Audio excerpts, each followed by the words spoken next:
네, 입문서 22페이지에 부동산 중개업의 변화, 도표에 대해서 설명을 드리면서 이제 우리가 공부해야 될 공인중개사 법령이 어떤 역사적인 변천 과정을 통해서 이러한 법령이 만들어졌는가 하는 부분을 설명을 드렸고요.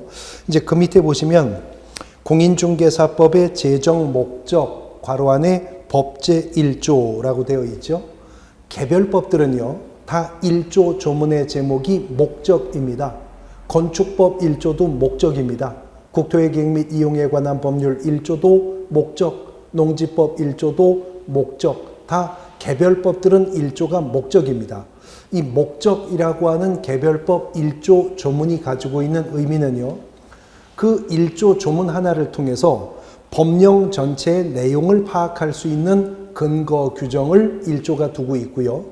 법이라고 하는 것은 제정이 되면 이제 구체적 사례 속에 적용해서 해석을 해야 되겠죠. 해석의 여지가 발생할 때는 1조가 항상 그 법의 해석의 기준이 됩니다. 방향타 역할을 하게 된다는 거죠. 그래서 명목상 1조는 아주 중요한 조문인데 공인중개사법 1조도 역시 목적입니다. 그 1조 조문을 우리 입문서가 지금 분설하여서 지문 속에다가 집어넣는데 보시면 22페이지 하단부입니다. 공인중개사의 업무 등에 관한 사항을 정하여 그 전문성을 제고하고, 이게 법을 제정한 직접 목적이라는 거죠. 그리고 부동산 중개업을 건전하게 육성하여, 간접적인 목적이고 궁극적인 목적은 국민경제의 이바지함을 목적으로 한다. 실제 공인중개사법 1조 조문은 한 문장으로서 이 내용들이 그대로 연결되어 다시 공인중개사의 업무 등에 관한 사항을 정해야 그 전문성을 제고하고 부동산 중개업을 건전하게 육성하여 국민경제의 이바지함을 목적으로 이 법이 제정이 되었다는 거죠. 그러니까 이제 공인중개사법을 우리가 처음으로 공부하시는 대부분의 여러분들은 조문 1조를 보셨지만 앞으로 이 공인중개사 법령 속에 어떤 내용이 있을 것인지 대충 감잡아 알 수는 있겠죠.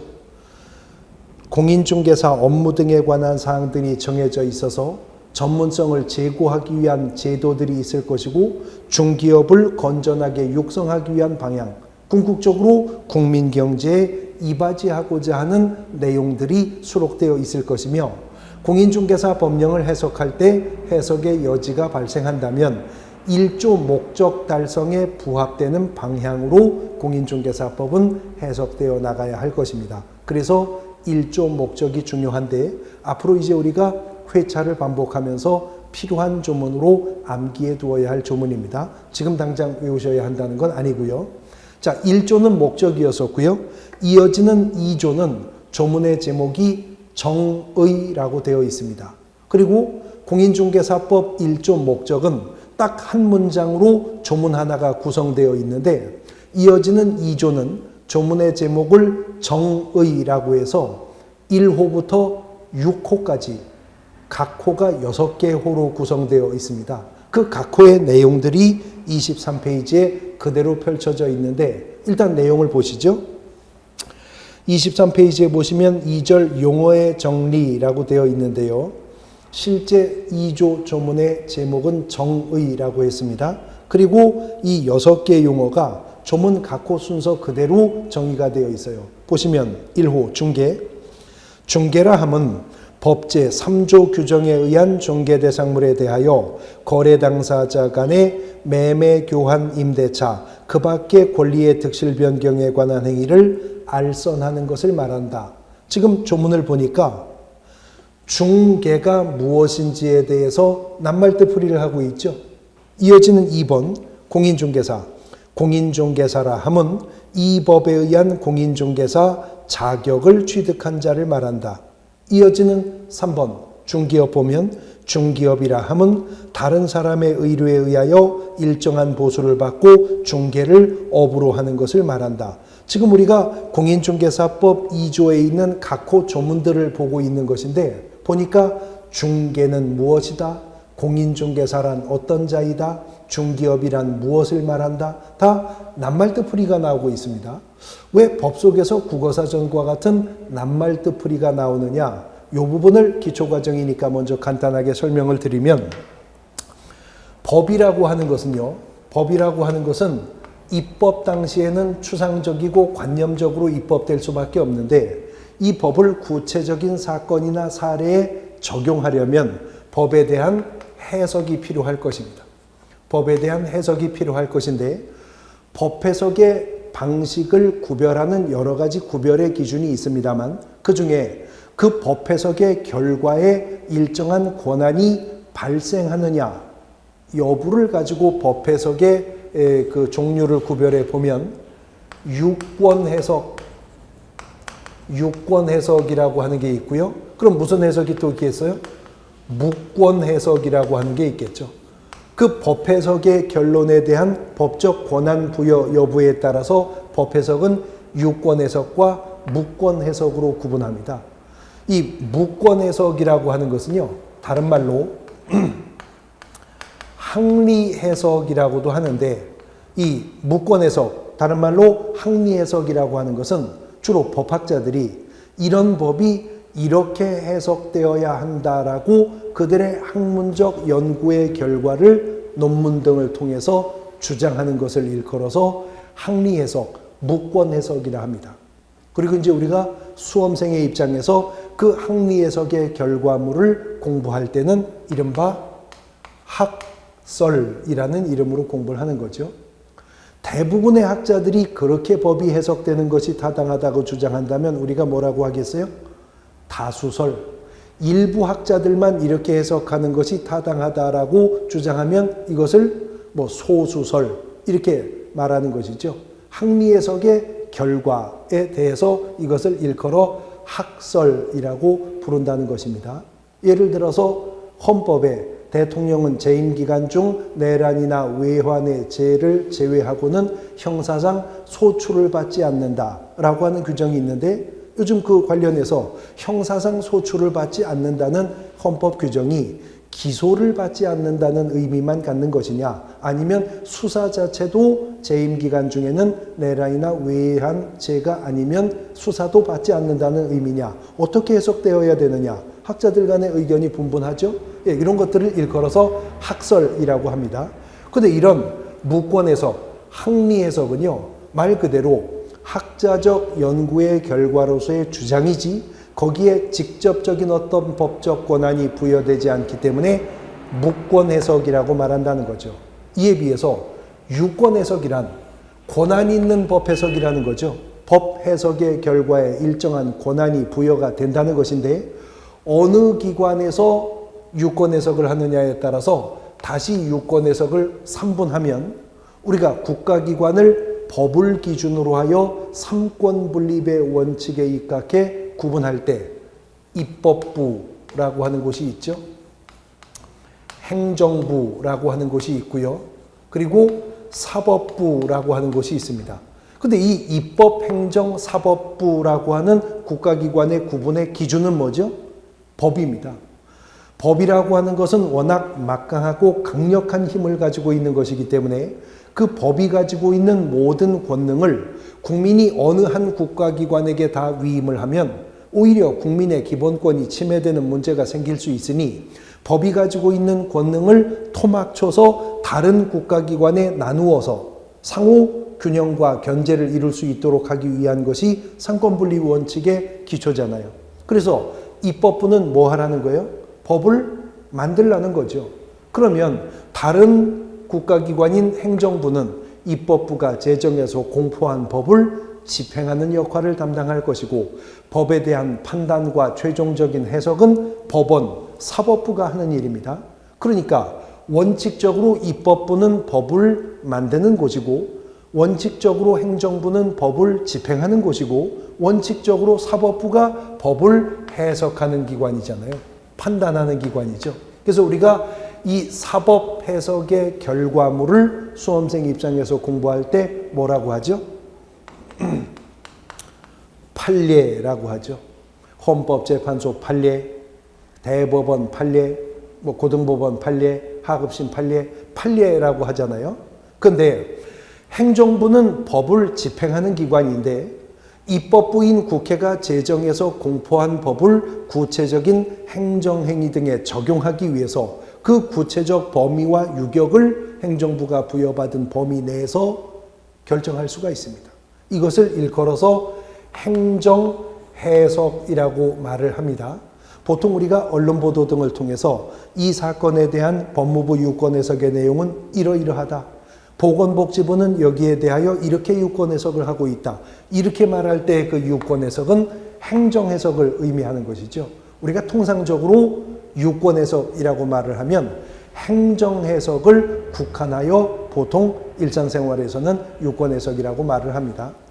근데 국회인 입법부는요, 법을 제정하거나 개정하는 역할을 담당하는 것이지 국회가 법을 집행하거나 판단 해석하는 기관은 아닙니다. 그런데 국회가 특정한 법률을 제정하거나 기존의 법률을 새롭게 개정하면서 입법부인 국회가 보니 이 법 속에 있는 이런 용어들은 반드시 이런 의미로만 한정하여 해석하여 법 적용을 하고 집행을 해야 이 법이 입법의 취지에 맞게 집행될 수 있을 것이다.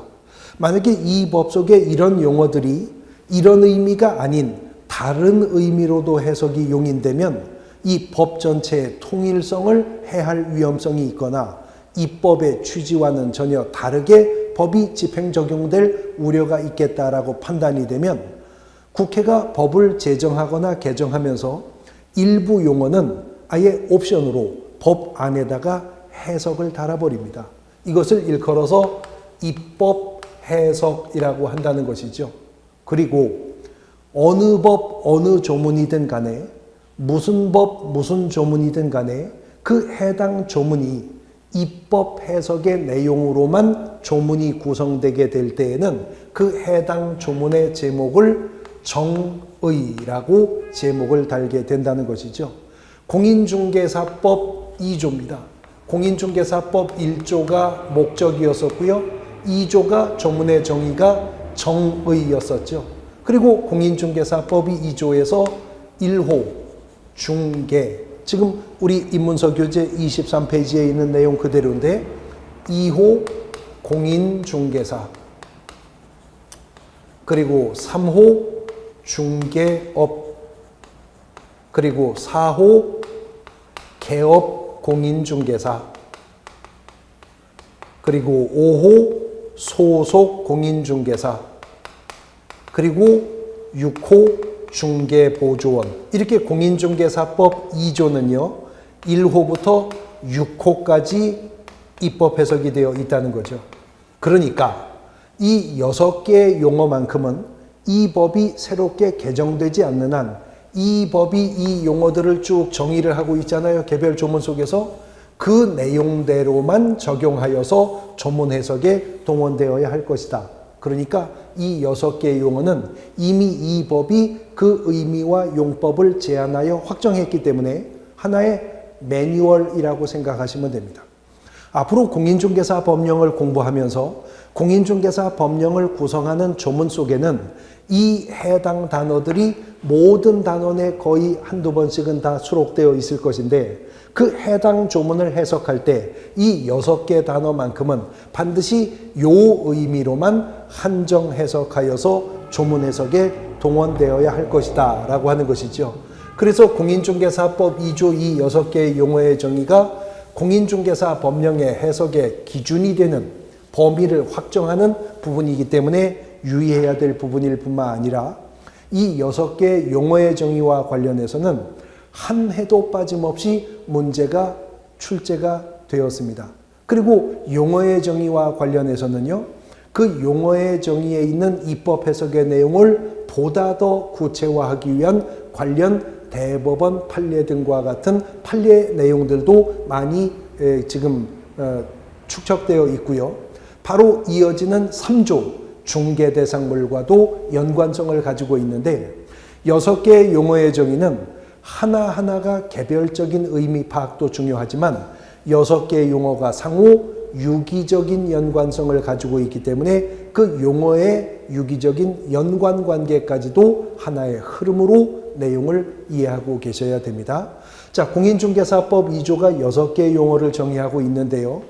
규모의 측면에서 보면 2조 3호가 정의하고 있는 중개업에 대한 용어의 정의가 가장 기본이 되는, 그 주축이 되는 부분입니다. 사실 공인중개사법 2조는 무엇이 중개업이냐라고 하는 것을 보다 명확하게 하기 위해서 할애된 마당이다 라고 이해하셔도 과언이 아닐 정도입니다. 자, 그래서 6개 용어의 정의가 있지만 그 연관관계에 따라서 선후관계를 좀 달리 펼쳐보도록 할 건데요.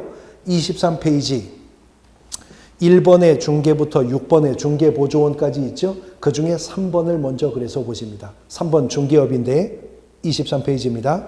공인중개사법 2조 3호 조문 그대로고요. 중개업이라 함은 다른 사람의 의뢰에 의하여 일정한 보수를 받고 중개를 업으로 하는 것을 말한다. 한 문장이죠? 그렇습니다. 그런데 이 한 문장을 이제 분설해 보면 공인중개사법이 말하기를 중개업이라고 하는 것은 다른 사람의 의뢰에 의해서 두 번째 뭘 받아요? 일정한 보수입니다. 일정한 보수를 받고 그리고 무엇을? 중개를요. 중개를 어떻게? 업으로 행하는 것. 그게 뭐라고요? 그게 중개업이랍니다. 그러니까 지금 한 문장을 제가 뚝뚝 잘라서 4등분을 한 건데 공인중개사법은 어떤 특정한 행위가 중개업이었었다라고 판단을 할 때는 그 행위가 이 4가지 요소를 모두 충족하는 행위였느냐를 가지고 중개업이었는지 여부를 판단하겠다는 거죠. 그러므로 이 4가지는요. 공인중개사법이 어떤 특정한 행위를 중개업이었다고 판단할 때 요건이 되는 부분입니다. 앞으로 민법 시간에 요건이라는 말을 많이 들으실 건데 일단 쉽게 개념 이해하시면 요건이라는 말은 요구되는 조건, 그런 뜻입니다. 어떤 특정한 행위를 중개업이었다고 판단하려면 이 4가지 요건이 모두 충족되는 행위여야 한다는 거죠. 그러니까요. 어떤 자가 다른 사람의 의뢰에 의해서 일정한 보수를 받고 중개를 했다 하더라도 그 자가 그 행위를 업으로 행하지 않았으면 중개업 한 겁니까? 안 한 겁니다. 어떤 사람이 다른 사람의 의뢰에 의해서 중개를 업으로 행하였다고 하는데 일정한 보수를 받은 사실이 없었다면 중개업 한 건가요? 안 한 겁니다. 이 4가지 요건이 충족되는 행위를 했을 때 비로소 본법은 그 행위가 중개업이었었다라고 판단하겠다라고 하는 거죠. 근데 이 법자가 보니까 중개업이 되기 위한 4가지 요건 중에 키워드는, 핵심 단어는 중개이거든요. 중개. 이 중개라는 행위를 다른 사람의 의뢰에 의해서 일정한 보수를 받고 업으로 행했을 때 그 행위가 중개업이 된다는 것인데, 그러면 중개가 무엇인지에 대한 개념이 일단 명확해야 될 거 아니냐. 그래서 이 법자는 2조에서 6개의 용어의 정의 중에서 6개의 입법 해석 중에서 제일 먼저 1호의 중개가 무엇인지부터 출발시키고 있는 겁니다. 이제 우리 23페이지 1번 중개를 보시죠. 중개라 함은 법제 3조 규정에 의한 중개 대상물에 대하여 거래 당사자 간의 매매, 교환, 임대차, 그 밖의 권리의 득실 변경에 관한 행위를 알선하는 것을 말한다. 중개가 무엇인지에 대해서 지금 2조가 첫 번째 용어의 정의에서 설명하고 있죠. 뭐라고 말했냐면 중개는 법제 3조 규정에 의한 중개 대상물. 지금 우리가 공인중개사법 2조를 보고 있잖아요. 이어지는 3조가 중개 대상물의 범위를 정할 것임을 지금 이미 예고하고 있는 겁니다. 그 법제 3조 규정에 의한 중개 대상물에 대해서 거래 당사자 간이요. 거래 당사자 간의 매매, 교환, 임대차, 그 밖의 권리요. 매매, 교환, 임대차, 그 밖의 권리의 득실 변경에 관한 행위를 어떻게 하는 거? 알선을 하는 것을 말한다. 자, 법 제3조 규정에 의한 중개대상물에 대해서 거래 당사자 간의 매매, 교환, 임대차, 그 밖의 권리 득실 변경을 알선하는 행위를 했으면 그 자는 뭘 한 거죠? 중개를 한 거죠.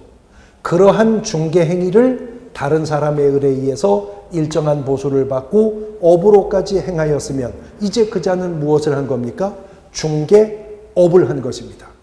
그러니까 일단 여기까지만 펼쳐서 보면 중개업이란 다른 사람에 의해서 일정한 보수를 받고 법 제3조 규정에 의한 중개대상물에 대해서 거래 당사자 간의 매매, 교환, 임대차, 그 밖의 권리 득실 변경, 알선하는 행위를 업으로 행하는 것, 그게 중개업이 되겠죠.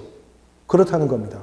그러면 중개가 무엇이고 중개업이 무엇인지를 이 법이 이렇게 용어의 정의까지 하고 있는 이유가 무엇이냐라고 하는 것인데요.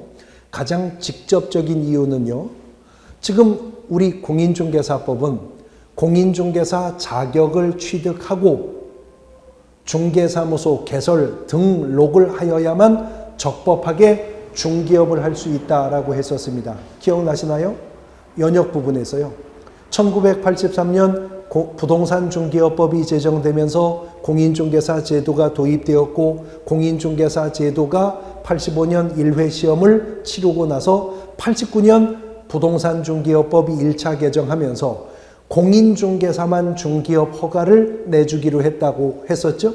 그리고 중개업의 허가제가 1999년 7차 개정을 통해 등록제로 바뀌어서 공인중개사 자격을 취득하여야만 등록을 할 수 있고 등록을 한 자만이 적법하게 중개업을 할 수 있는 것이 현행 법령의 내용이라는 것입니다. 자, 그러면 등록하지 않고 중개업을 하는 자가 있으면 이 법이 그냥 놔둬서는 안 되겠죠.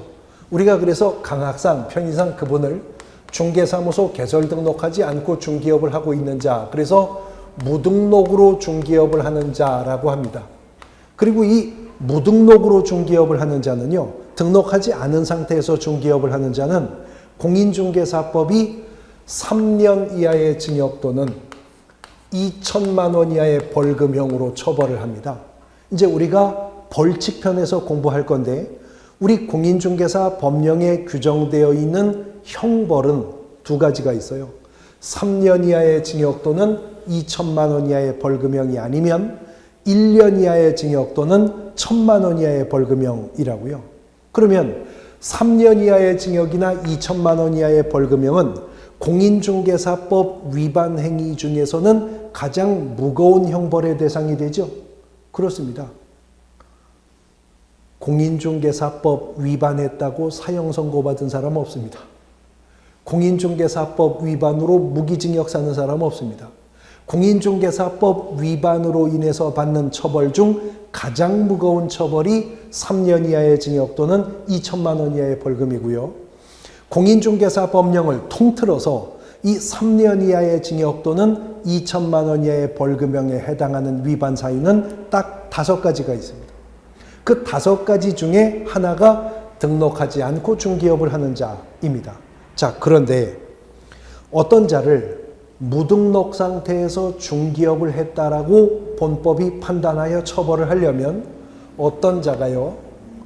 무등록 상태에서 중개업이라고 하는 것을 한 자이어야 비로소 이 자를 3년 이하의 징역 또는 2천만 원 이하의 벌금형으로 처벌할 수 있겠죠. 그러려면요, 적법한 등록의 기준과 절차가 어떠하다라고 하는 제도가 구체적으로 입법되기 전에 뭐가 중개업인지 여부가 명확해야죠. 그래야 등록되지 않은 상태에서 중개업을 한 자를 무등록 중개업한 자라고 처벌할 수가 있을 거잖아요.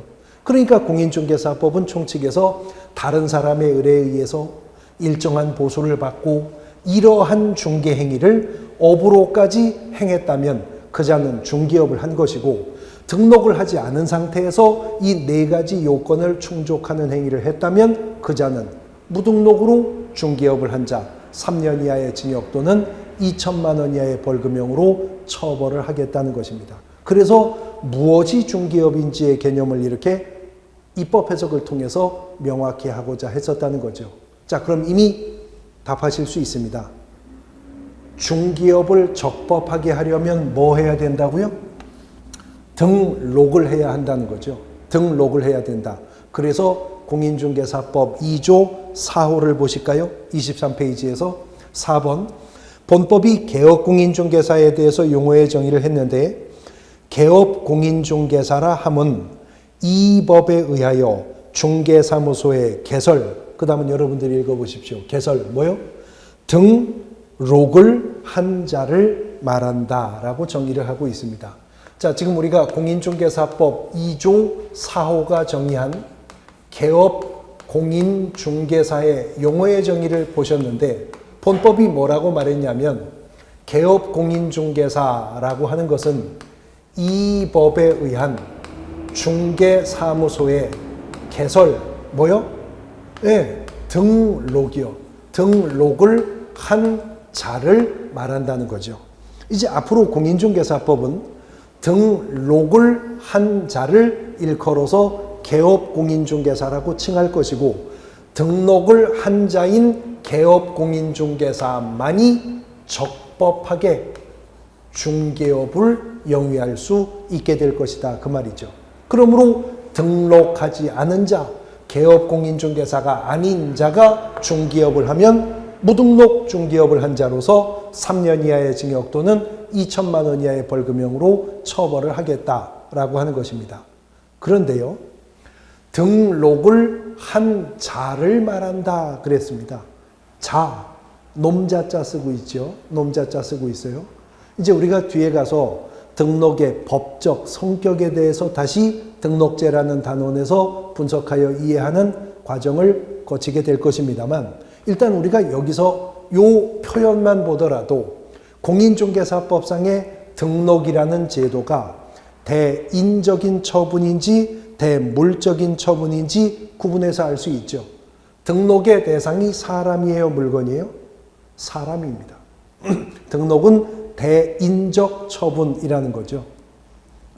건축법상의 사용승인, 준공, 인가 이런 것들은 사람 보고 준공을 해줍니까? 물건 보고 내줍니까?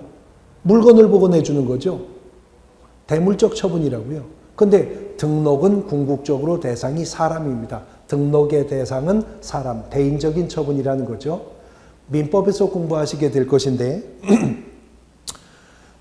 민법에서 이제 권리, 법상의 힘을 일컬어서 우리가 권리라고 하죠. 권리, 법상의 힘인 권리에는 주체가 있을 것이고 그 대상이 되는 객체가 있을 것입니다. 권리의 주체가 무엇이죠? 이제 민법에서 공부하실 건데 혹 아시는 분도 계실 수 있을 것 같아서 사람입니다. 법에서는 오직 사람만이 권리의 주체가 됩니다. 개, 고양이, 말, 닭 이런 거는 권리가 없습니다. 권리의 주체는 오직 사람뿐이에요. 그리고 권리의 객체를 법이 일컬어 물건이라고 하죠. 법상의 힘인 권리의 주체는 사람이요 그 권리의 객체는 물건인데 민법이 물건을 양분해서 토지 및 그 정착물을 부동산이라 하고 부동산 아닌 물건은 다 동산이라고 합니다. 즉 물건은 동산도 있고 부동산도 있다는 거죠. 근데 권리의 주체는 사람이잖아요. 근데 법에서 말하는 권리의 주체로서의 사람 중에는 저와 같은 사람, 이 강좌를 듣고 있는 여러분들과 같은 사람이 있습니다. 다시 말해서 생물학적 개념에서의 사람이요. 눈, 코, 입, 팔, 다리가 있는 생물학적 유기체로서의 사람.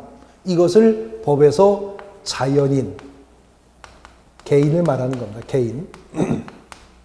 그런데 법에서 말하는 권리의 주체로서의 사람은 우리와 같은 이런 사람만을 의미하는 것이 아니라 법이 특정한 단체에게 법인격을 인정해서 그 단체로 하여금 권리와 의무의 주체를 인정해주는 개념이 있습니다. 법상의 사람이다. 그래서 법인이라고 부르죠. 법인. 물론 이제 법인 중에서는 특정한 목적을 위해서 모인 사람의 결집이 있겠죠. 뭐라고 하겠어요? 사단법인. 특정한 목적을 위해서 출연을 한 재산의 모임도 있겠죠. 뭐라고 하겠어요? 재단법인. 왜 법인입니다. 상법상의 관점에서 보면 돈을 벌 목적으로 만든 법인도 있겠죠. 뭐라고 하겠어요? 회사. 이게 다 법인인 거잖아요. 그래서 법에서 말하는 권리의 주체인 사람은 자연인도 있고 법인도 있는 겁니다. 그러면 지금 법에서 사람을 말하고 있다고요. 이 법에 의해서 사무소 개설 등록을 한 자가 개업공인중개사다. 법에서 사람을 말하고 있으니까 이 사람은 법인일 수도 있고 개인일 수도 있죠. 그래서 이제 개업공인중개사의 종별을 구별해 보면 개업공인중개사의 종별을 구별해 보면 법인인 개업공인중개사가 있을 것이고 그 다음에 자연인인 개업공인중개사도 있겠죠. 그렇습니다. 그런데 자연인인 개업공인중개사 중에서는요, 공인중개사 자격을 취득하고 중개사무소 개설 등록까지 필요한 공인중개사인 개업공인중개사도 있지만 개인인 개업공인중개사 중에서는 이 자격증 없는데요. 사실은 등록도 한 적이 없는데 이 법이 등록을 한 것으로 의제해 주는 자가 있다는 겁니다. 자, 이런 개념이 어떻게 해서 나오게 되었느냐. 그래서 앞서서 우리가 연역 부분을 공부한 건데 1983년에 부동산 중개업법이 제정될 때 법 제정과 함께 공인중개사 제도가 도입되었다고 그랬어요. 그러니 1984년 부동산 중개업법이 시행될 당시만 해도 공인중개사 한 명도 없었다고 그랬죠. 그래서 1989년 1차 개정을 하면서 앞으로는 공인중개사 자격증 있는 자만 중개업 허가하겠다고 법이 개정되었다고 그랬습니다. 그 허가제가 지금의 등록제로 개편된 거고요. 그러면 89년 1차 개정되기 전에 공인중개사 자격증 없이 미리 허가를 받아둔 분들도 있었겠네요? 있었겠죠. 또 83년 아예 부동산 중개업법이라는 법이 제정도 되기 전부터 복덕방업을 하고 있었던 분들 있었겠죠. 그분들은 법이 소급 적용될 수 없으니까 구기득권을 인정해서 지금도 공인중개사 자격증 없지만 등록도 한 적이 없지만 등록을 한 것으로 이 법이 인정을 합니다. 그 인정하는 근거 규정이 지금 현행 공인중개사법 맨 뒤에 부칙에 있어요. 그래서 공인중개사법은 그분들을 공식적으로 호칭할 때는 법제 부칙제 6조의 규정이 있거든요. 법제 7648호 부칙제 6조 제2항의 규정에 의하여 중개사무소의 개설 등록을 한 것으로 보는 자 이렇게 표현합니다. 그 법정된 표현이 너무 길기 때문에 앞으로 이제 우리가 그분들을 부칙상의 개업공인중개사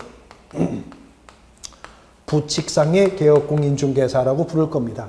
공인중개사 자격도 없고 등록도 한 적은 없지만 이 법이 부칙에서 등록한 것으로 인정해 주는 겁니다. 그래서 개업공인중개사의 종별은 법인인 개업공인중개사, 공인중개사인 개업공인중개사, 부칙상의 개업공인중개사로 3분되는 것입니다. 근데 이미 저의 설명을 들으시면서 이해가 되셨을 건데 이 중에 부칙상의 개업공인중개사라는 것은 구기득권이 인정된 것에 불과하니까 이제 와서 새롭게 될 수 있는 것은 아니죠. 그렇습니다. 부칙상의 개업공인중개사는 지금 와서 새롭게 될 수 있는 개념은 아닌 거고 이미 예전에 등록한 것으로 자격 없이 인정받은 그 구기득권이 지금도 인정되고 있는 것에 불과하니까 그러면 다시 중개업을 적법하게 하려면 등록하여야 합니다. 등록한 자를 일컬어 개업공인중개사라고 하고요. 그런데 개업공인중개사 중 부칙상의 개업공인중개사라는 건 될 수 있는 게 아니면 새롭게 개업공인중개사가 된다는 것은 법인인 개업공인중개사가 되거나 공인중개사인 개업공인중개사가 되거나 둘 중에 어느 하나가 되는 길밖에는 없는 것이죠. 그렇습니다. 그러면 우리는 자연인, 개인인이니까 우리 같은 자연인, 개인으로서 새롭게 개업공인중개사가 되는 유일한 길은 공인중개사인 개업공인중개사가 되는 길밖에 없는 거죠. 이건 법인인 거니까. 그렇다면 개인은 공인중개사가 아니고서는 개업공인중개사로 등록할 수가 없다는 결론이잖아요. 그래서 공인중개사법 2조 2호는요. 공인중개사에 대해서 또 별도의 용어의 정의를 하고 있는 것입니다. 23페이지 2번에서 보시면 공인중개사라 함은 이 법에 의한 공인중개사 자격을 취득한 자를 말한다 라고 정의하고 있네요. 공인중개사란 이 법에 의하여 공인중개사 뭐요? 자격을 취득한 자를 말한다 라고 정의가 되어 있습니다. 자, 표현은 비슷하지만 의미는 전혀 달라요. 공인중개사는 자격을 취득한 자를 이 법이 일컫는 개념이고 개업공인중개사는 등록을 한 자를 일컫는 개념이에요. 자격을 취득한 자는 공인중개사, 등록을 한 자는 개업공인중개사입니다. 그러면 이 말, 공인중개사인 개업공인중개사라고 말하면 공인중개사, 개업공인중개사 이 법이 각각 용어의 정의를 했으니 두 용어의 정의를 조합하면 공인중개사인 개업공인중개사란 자격을 취득하고 뭐까지 한 자? 등록까지 한 자를 일컬어서 공인중개사인 개업공인중개사라고 부르고 있다는 것이죠. 이해되시죠? 자, 그런데 공인중개사 중에서는요, 즉 자격을 취득한 자 중에서는 그냥 자격만 취득하고 있는 분도 있어요. 이른바 우리가 장롱면허라고 하죠. 또 공인중개사 중에서는 자격을 취득하고 등록까지 하여 현업에서 중기업을 영위하는 분도 있습니다. 공인중개사인 개업공인중개사라고 하죠. 그런데 개중에 공인중개사 중에서는 자격을 취득하고 자기 명의로 등록을 한 것이 아니라 자격을 취득한 후 등록한 자, 즉 개업공인중개사에게 고용 등의 방법으로 소속되어 중기업에 종사하는 자도 있다는 거죠. 개업공인중개사의 직원이나 임원을 말합니다. 그래서 이분을 일컬어서 본법이 소속 공인중개사라 하고 공인중개사법 2조 5호는 소속 공인중개사에 대해서 별도의 용어의 정의를 하고 있는 겁니다. 5번을 보실까요? 5번 23페이지입니다.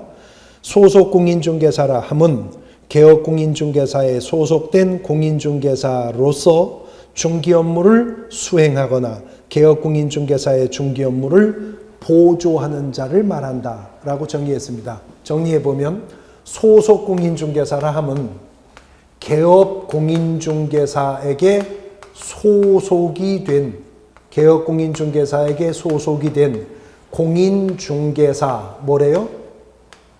로서 공인중개사로서 중개 업무를 어떻게 한대죠? 수행하거나 개업공인중개사의 중개 업무를 보조하는 자, 그 자를 소속공인중개사라 한다는 거죠. 일단 기초과정에서 쉽게 이해하시면 개업공인중개사는 사장이고 개업공인중개사가 고용한 직원 중 자격증 가지고 있는 직원을 소속공인중개사라고 부르겠다는 겁니다. 이 법이. 그런데 중개사무소에서 개업공인중개사가 업무보조 목적으로 고용한 직원들이 다 공인중개사 자격증 가지고 있는 건 아니죠. 그래서 자격증이 없는 직원을 소속공인중개사와 구분하고자 본법은 중개보조원이라고 하는 별도의 용어를 정의하고 있습니다. 이어지는 6호 보실까요? 23페이지 6번. 중개보조원이라 함은 먼저 무슨 말이 나와요? 공인중개사가 아닌 자로서 중개대상물에 대한 현장 안내 및 일반 서무 등 개업공인중개사의 중개 업무와 관련된 단순한 업무를 보조하는 자를 말한다. 정의해 보겠습니다. 중개보조원이라 하면 공인중개사가 뭐래요? 아닌자. 아까 소속공인중개사는 공인중개사로서 그랬잖아요. 공인중개사가 아닌 자로서 개업공인중개사에게 소속이 되어서 현장 안내 및 일반 서무 등 개업공인중개사의 중개 업무와 관련한 어떤 업무? 단순한 업무를 보조하는 자를 중개보조원이라고 칭하겠다는 겁니다. 자, 2조 5호 소속공인중개사와 2조 6호 중개보조원 양자를 비교해 보면 용어의 정의상으로도 공통점과 차이점이 있죠.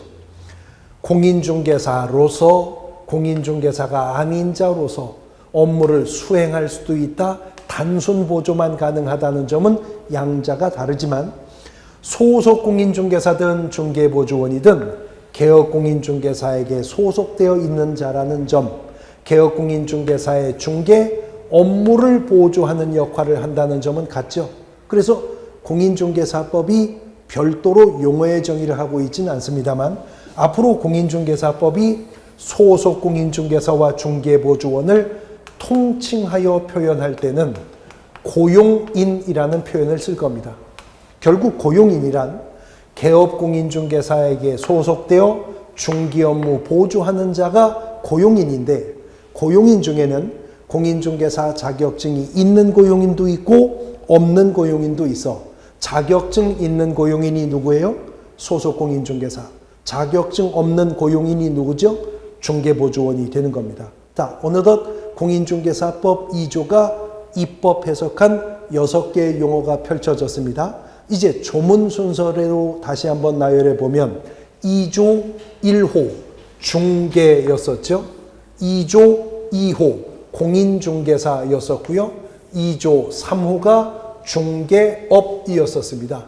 2조 4호가 개업공인중개사, 2조 5호가 소속공인중개사, 6호가 중개보조원이었습니다. 이렇게 6개의 용어는 개별적으로 이런 의미를 가지고 있고 상호 이런 유기적인 연관성을 가지고 있다라고 하는 겁니다.